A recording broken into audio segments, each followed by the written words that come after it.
Você se lembra da Pokémania no Brasil? Depois do sucesso avassalador que foi Cavaleiros do Zodíaco pela Manchete em 1995, o único outro anime que bateu de frente foi Pokémon. Era uma total febre entre as crianças e as mães sabiam o nome de todos os personagens.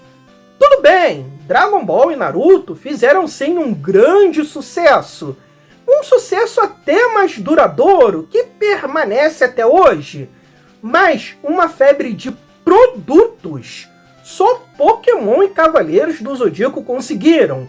Isso por conta da época ali dos anos 90 e começo dos 2000. O ápice da Pokémania no Brasil certamente foi durante o lançamento do primeiro filme, o do Mewtwo, porque era uma época em que filmes de anime realmente pareciam algo importante, parecia ser uma história que você não poderia perder de jeito nenhum. E não um filme banal que a maioria das pessoas vê uma vez só, esquecem de quase tudo, e o único argumento que tem na internet é ficar chorando de "ai, não é canônico". No mundo sem internet, esse filme só perdeu impacto pro filme do Abel. Ou melhor, talvez o filme do Pokémon tenha tido até mais impacto. Eu realmente não saberia dizer. O filme, além de gerar os produtos mais óbvios, como álbum de figurinhas e bonecos, ele tinha uma novidade e um motivo a mais para você ir no cinema, que eram cartas com ilustrações inéditas que faziam parte de um card game. Então, toda vez que você ia no cinema, você ganharia uma nova carta dessa, e isso aqui era disputado a tapa entre as crianças, porque era difícil encontrar alguns cinemas já nem tinham cartas, e isso meio que te obrigava a você ir ver o filme pelo menos 4 vezes. Aqui em casa, infelizmente, só sobreviveram essas duas.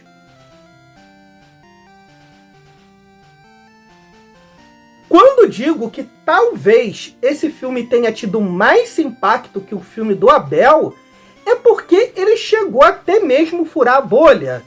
Na época, Furacão 2000 estava fazendo muito sucesso, como Tô Ficando Atoladinha, Vai Lacrar, e aí esses funks ali do começo dos anos 2000, e chegou a ter um funk sobre o filme do Pokémon pela cantora Vanessinha, e que foi hit nacional. Só que essa cantora só teve um CD e desapareceu depois dessa música de 1 minuto e meio que acredito que você nem lembrava mais. Me chamam pra sair, olha que decepção. Me levam pro cinema pra assistir o Pokémon. E claro, na época tínhamos a Pokémon Clube, uma das revistas mais vendidas do Brasil. E ela trouxe numa versão especial uma adaptação do filme e que era uma completa porcaria. O filme também ganhou uma adaptação dentro daquele As Aventuras Elétricas de Pikachu, que eu fiz um vídeo aqui. Só que essa adaptação continua inédita no Brasil. O filme ficou 6 meses em cartaz.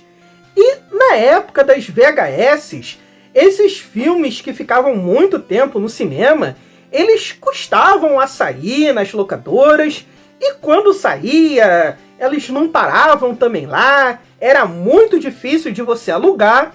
Então, se você queria ver de novo o filme do Pokémon, só indo no cinema e ver se sobrou alguma cartinha. Para vocês terem uma noção, em algumas cidades, quando saiu o Pokémon 2000, o filme do Mewtwo tinha saído há uns 2 meses do cinema apenas. Poucas pessoas falam disso no Brasil, mas o filme passou por 2 modificações antes mesmo de ser lançado. A primeira delas, a gente só sabe graças ao primeiro trailer. Lá a gente vê uma Misty mais velha com uma menina, E a gente não sabe se essa menina é filha do Ash ou não. A Misty está recordando da última aventura de Ash, que seria uma batalha contra Mewtwo. Dá-se a entender que o Ash teria ganho a Liga Pokémon de primeira e a sua última aventura teria sido justamente no primeiro filme contra o Mewtwo, funcionando mais ou menos como um pós-game do jogo.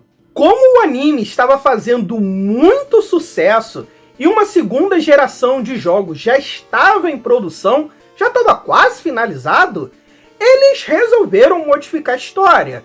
Tanto que eles incluíram coisas que só veríamos em Pokémon Gold e Silver, como o Dolphin e o golpe Shadow Ball, que aqui acaba sendo um golpe característica do Mewtwo, por mais que seja um golpe que só foi incluído na segunda geração.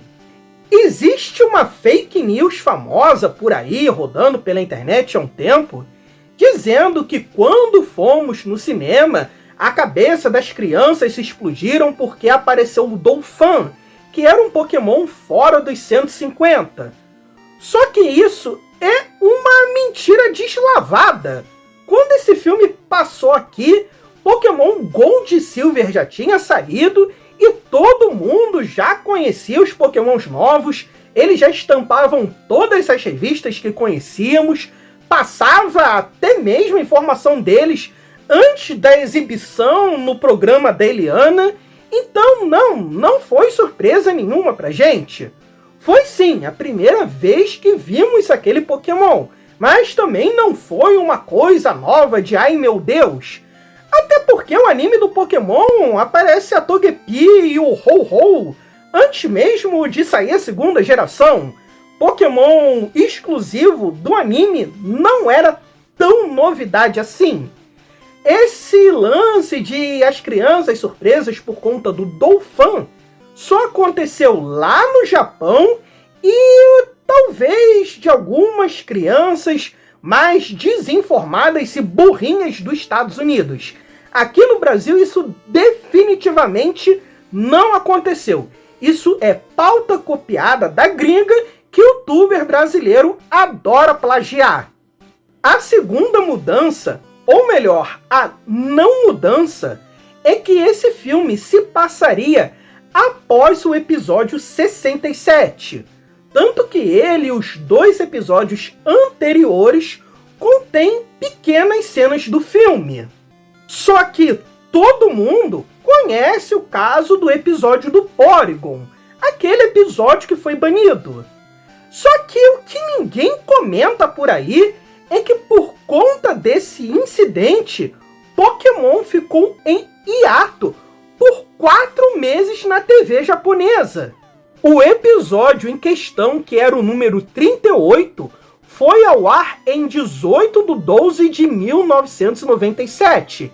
E por conta do acidente, o anime ficou fora do ar e só voltou em abril. Então o que aconteceu? Todo o cronograma foi para o espaço. Pokémon já era um sucesso, eles não iriam querer mais terminar a série ali por volta do episódio 76 ou 69. Eles iam esticar até onde desce. E esses episódios já estavam em produção. O Ash ele precisaria juntar todas as insígnias para fazer sentido esse filme.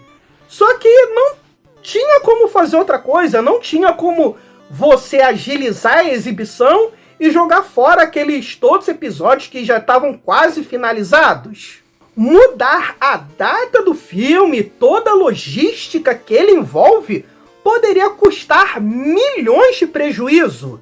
Se você notar, todo filme de Pokémon acontece a cada 50 episódios. Ou seja, 50 semanas, 1 ano. E ele se encaixa ali cronologicamente com o anime. O único que foge a essa regra é justamente esse filme do Mewtwo. Isso se dá por conta do replanejamento do filme para ele não mais se encerrar a história e também por conta de todo o incidente causado no episódio do Porygon. Tá bom, então vambora pra história do filme? Não, o filme ainda passou por uma terceira e quarta mudança, mas isso já foi depois da produção dele. A terceira mudança é que a 4Kids mudou o roteiro do filme para tentar deixar o Mewtwo completamente maligno. No original japonês, ele já é bem mais ambíguo em suas intenções. O que eu confesso que, por todos os esforços da cagadora de animes estadunidense, não parece ter funcionado. Todas as crianças que saíram do cinema da época, eles iam conversar sobre o filme e não estavam tão certos assim se o Mewtwo era maligno ou se ele tinha ali um pouco de razão. A mexida na trilha sonora já é tanto de praxe da 4Kids que eu nem preciso mencionar aqui, né? A quarta mudança é o curta A Origem de Mewtwo, que passou pela primeira vez na TV japonesa em 1999. Ele, na verdade, parece um pedaço do filme que foi cortado para eles colocarem aquele especial do Pikachu que passava antes e ainda assim manter o mesmo tempo de duração que tinha sido acertado com as salas de cinema japoneses. Obviamente, esse curta não passou nos cinemas brasileiros, nem no dos Estados Unidos. Ele foi anunciado na VHS e no DVD brasileiro. Na VHS não tinha, você alugava e não tinha nada de novo lá. E no DVD tinha, mas em 2000 eu não conhecia ninguém que tinha esse aparelho. Eu nunca tinha visto um de frente. Então eu só vi mesmo esse curta aí bem depois, quando eu tive um acesso mais amplo e rápido à internet. Agora sim, vamos para a história do filme, mas primeiro eu vou falar do curta A Origem de Mewtwo. Vemos exploradores Pokémon na Amazônia procurando o Pokémon mais poderoso que existiu, Mew. Nessa época, Pokémon era apenas animais extras naquele mundo e não os únicos animais existentes. Esses exploradores são cientistas da equipe Rocket, que pretendem criar o Pokémon mais forte existente e dominar a clonagem. Lembrando, é claro, que o contexto de clonagem estava bem na moda na época. Você por acaso se lembra da Ovelha Dolly? Porém, o cientista-chefe não está exatamente preocupado em criar um clone aperfeiçoado de Mew, e sim de dominar o processo de clonagem e ressuscitar sua filha que havia falecido. Seu pai não é nada mais, nada menos do que Dr. Tema, de Astro Boy. Sim, o filme deixa bem claro que se trata de uma referência ao personagem da obra do Tezuka. E para quem nunca viu Astro Boy, o Dr. Tema perdeu um filho muito jovem e tentou recriá-lo através da robótica. E depois de conseguir, ele, mais do que ninguém, percebeu que, apesar de parecido, aquele não se tratava de seu filho. Então ele acaba abandonando o robô. Esse robô é, na verdade, o Astro Boy. O Dr. Tema é o criador do Astro Boy, é o criador do herói, e não o Dr. Ochanomizu, como a maioria pensa, que foi apenas quem adotou o personagem e fez aquelas modificações para o modo de batalha dele. Então, aqui, o Mewtwo, ele é basicamente o Tetsuan Atom, só que versão Pokémon. Mewtwo e a menina brincam no mundo dos sonhos com um Bulbasauro, um Charmander e um Squirtle. Até que eles vão sumindo e deixando Mewtwo sozinho. Afinal, esses clones não sobreviveram no mundo real. No ocidente, a menina ganhou o nome de Ember, mas no original japonês, o nome dela é Ai. a palavra japonesa para amor.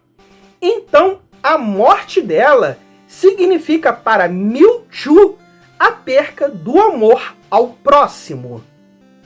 O filme, então, vai para a parte que conhecemos. Algum tempo se passa, Mewtwo cresceu num vidro de ensaio e percebeu que todas as experiências que passou se tratavam apenas de um sonho. Então, ele resolve explodir o local com todos os seus criadores. Não é estranho que um filme de Pokémon tenha tantas mortes em menos de 15 minutos? Giovanni, o CEO da equipe Rocket, chega ao local no exato momento após a explosão. Parece conveniência de roteiro, mas acredito que ele só estava indo ver o nascimento do Pokémon no dia previsto e, por sua sorte, chegou um pouquinho atrasado. Giovanni oferece ao Pokémon uma parceria. Por mais poderoso que Mewtwo seja, sem controlar seu poder, ele poderá ser consumido pela própria força. Mewtwo não tem as ambições do chefe da equipe Rocket, mas topa a parceria para ver se consegue ficar mais poderoso. Vemos então o Pokémon passando por um treinamento, usando uma armadura, e aqui é onde se concentra as cenas dos episódios de TV, inclusive dele derrotando Gary. Após os eventos, vemos Ash e seus amigos em sua jornada Pokémon. Ele é desafiado por um treinador que reconhece sua fama, e aqui tem duas cenas icônicas. A do Dolphin, que eu comentei anteriormente, e do Pikachu derrotando um Golem com o choque do trovão. Isso chegou a virar meme numa época, pois não faz sentido um Pokémon terrestre ser derrotado por um ataque elétrico. Mas a verdade é que no começo do anime isso acontecia direto. O choque do trovão funcionar com Pokémons terrestres acontecia também no mangá, por exemplo. Só começaram a se preocupar com isso mesmo bons anos depois. Aparece um Dragonite Correio que está distribuindo convites para os treinadores Pokémons mais fortes. E ele entrega um convite para Ash, que venceu a batalha contra o treinador do Dolphin e já tinha as 8 insígnias. Esse convite é do maior treinador Pokémon do mundo, e os 3 foram convidados para comparecer à sua ilha particular. Tomara que não seja o Epstein. A equipe Rocket intercepta o Dragonite com uma frigideira e rouba uma carta, criando um dos primeiros memes da internet e fora dela também. Essa imagem estava estampada em tudo que era lugar. No dia da partida para a ilha, Mewtwo, que foi quem fez os convites, usa seus poderes psíquicos para criar uma tempestade artificialmente.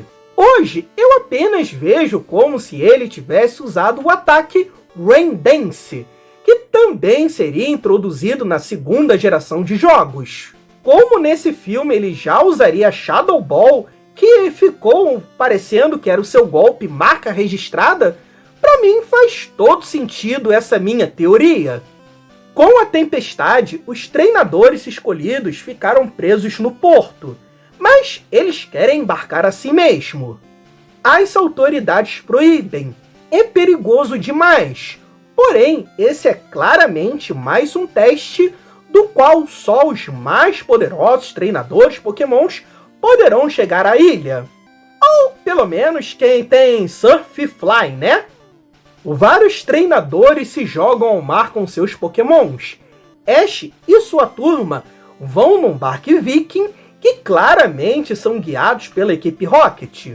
O barco vira, rola altas confusões, mas eles chegam ao local, aonde já se encontram outros 3 treinadores Pokémons, deixando claro que vários treinadores morreram afogados na tentativa de chegar à ilha. Entre os 3 treinadores está aquele do meme do treinador Pokémon que só treina Pokémon de água, né, Nidoqueen? O time dos 3 treinadores é bem legal e daria uma boa run de Pokémon.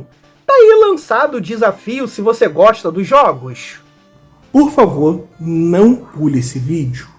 Eu tenho um filho com necessidades especiais e preciso da sua ajuda para criá-lo. Você nos ajudará comprando qualquer coisa no nosso link da Amazon, seja um gibizinho, um Funko Pop ou até mesmo uma geladeira. Também cogite ser um membro aqui do canal. Você terá um vídeo exclusivo todo mês, inclusive todos os do ano passado. Então, por favor, nos ajude. O treinador mais forte do mundo se revela, Mewtwo, que também revela o seu plano. Com a tempestade criada, ele pretende afogar o mundo humano e recriá-lo à sua maneira. Mas ele não trouxe treinadores e pokémons ali para libertar os monstrinhos. Eles já serviram aos humanos, foram corrompidos, sentirão falta deles depois de tantos anos de escravidão. O ideal aqui seria clonar cada um deles e fazer um novo mundo, aonde ninguém tem lembranças do que os humanos fizeram aos pokémons e nem síndrome de Estocolmo. Seu plano é similar ao dilúvio da Bíblia, mas sem Arca de Noé, apenas clonagem. Mewtwo desafia os 3 treinadores para provar que é o mais forte, e para isso, ele usará os pokémons que todo treinador Pokémon um dia começou, Bulbasauro, Squirtle e Charmander, em suas formas finais. Nessa época só existia Kanto, então a fala dele não está tão errada assim. Esses 3 são formas aprimoradas das que conhecemos, e se você viu o curta A Origem de Mewtwo, perceberá que eles são os clones do Bulbasauro, Squirtle e Charmander, do qual Mewtwo brincava em seus sonhos. Isso é percebível pelo padrão de listras que cada um deles tem. Após facilmente derrotar todos e se provar não só o Pokémon, mas também o treinador mais forte, o antagonista do filme começa a capturar todos os Pokémons presentes e jogá-los numa máquina de clonagem. Assim, ele teria uma cópia aperfeiçoada dos Pokémons dos melhores treinadores do mundo.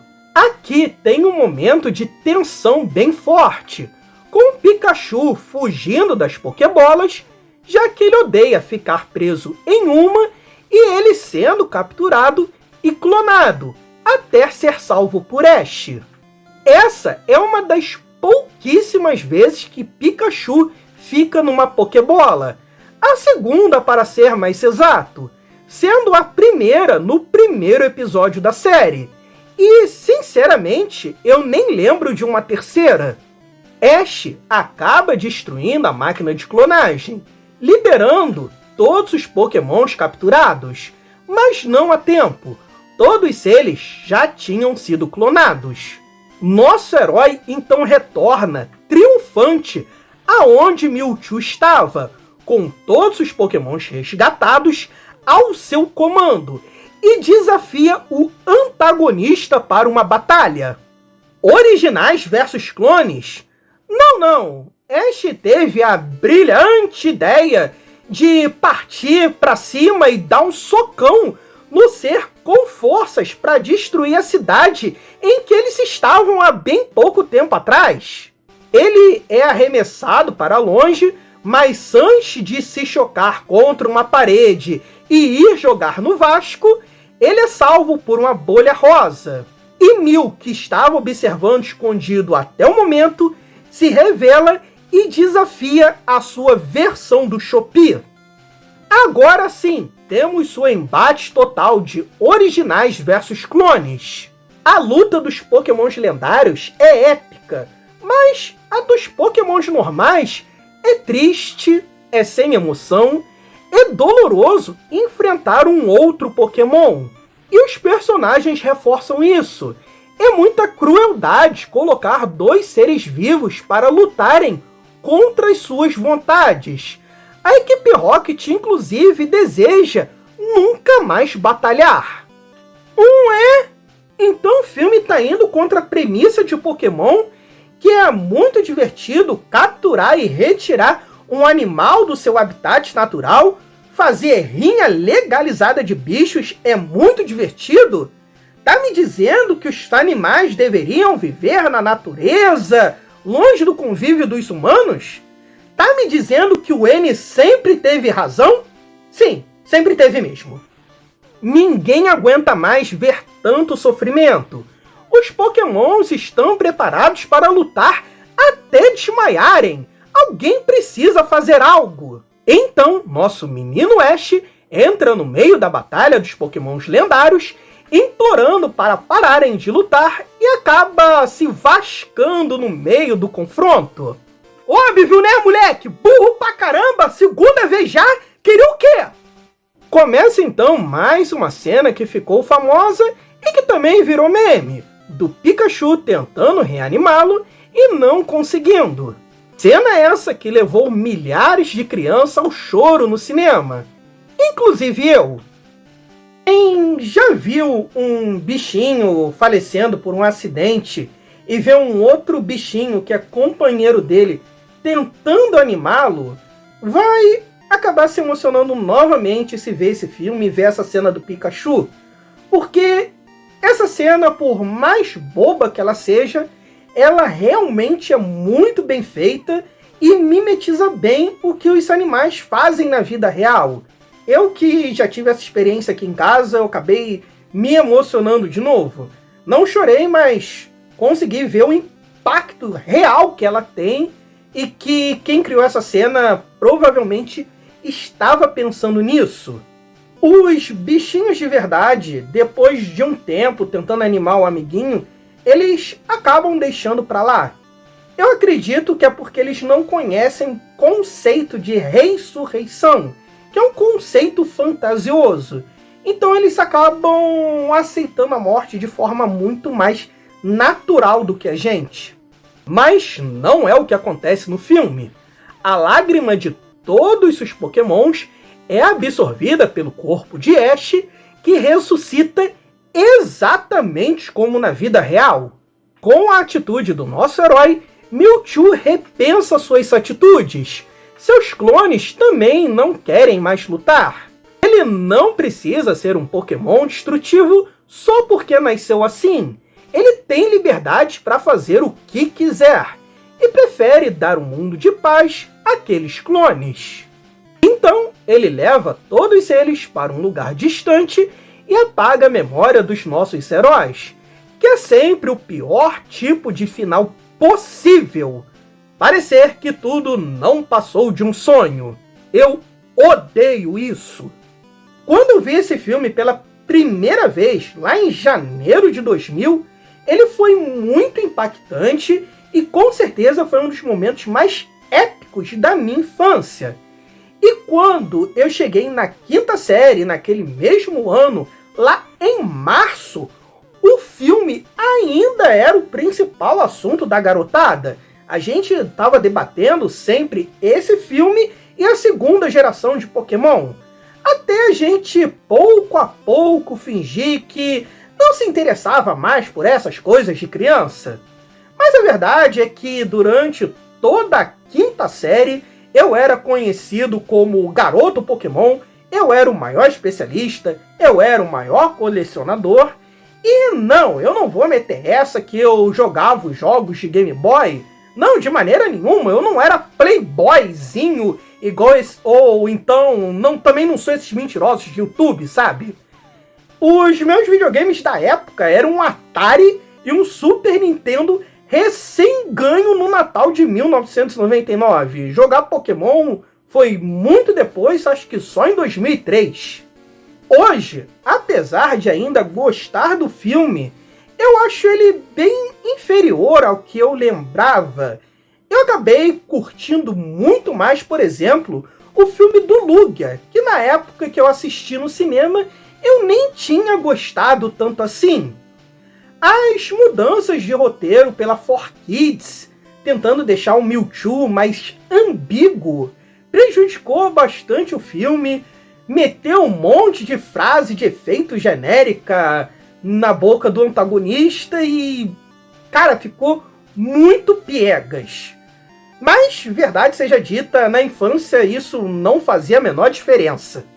O filme também ganhou um remake 3D recentemente, que reconta todo o filme, quadro a quadro, e você consegue ter uma ideia melhor de como seria esse Mewtwo ambíguo japonês. E também ele ganhou uma continuação em OVA chamada O Retorno de Mewtwo, que resolve a treta entre o antagonista do filme e do Giovanni, além de consertar essa besteira de apagar a memória do Ash e de sua turma. Mas a análise desse filme vai ficar apenas para os membros do canal. Um segundo Mewtwo aparece durante o filme 16 de Pokémon, mostrando que houve ainda um segundo clone que não foi mostrado nesse primeiro filme. Se trata de uma Mewtwo fêmea e que tem o poder da Mega Evolução. E o Mewtwo desse filme retorna no episódio 46 de Pokémon Jornadas, aonde ele encontra o Ash e o seu namorado Go. Os acontecimentos dos filmes são lembrados, então você não pode ficar chorando de "ai, não é canônico" por aí pela internet. Agora, Mewtwo cuida de Pokémons que foram abandonados e maltratados pelos seus treinadores, assim como M, o maior herói da franquia de jogos. Bom, gente, é isso. Espero que tenham gostado. Eu também vou fazer um vídeo sobre o segundo filme de Pokémon, o do Lugia, Pokémon 2000. Mas, como eu falei durante o vídeo, a continuação desse filme aqui vai ficar apenas exclusiva para membros. Talvez eu faça também do Entei. Se todos os vídeos pegarem mais de 3.000 views, aí de repente eu vou fazendo análise dos filmes de Pokémon por aí. Se você gostou, não deixa de curtir, compartilhar, mandar esse vídeo para 5 amigos no esquema de pirâmide, é marketing multinível, cogite ser um membro aqui do canal por apenas R$ 7,99 para ter acesso a todos os vídeos. Com esse serão 14. Pô, é muito barato, sabe? 50 centavos por cada vídeo. Pô, baratinho aí. Mas é isso aí. Até a próxima.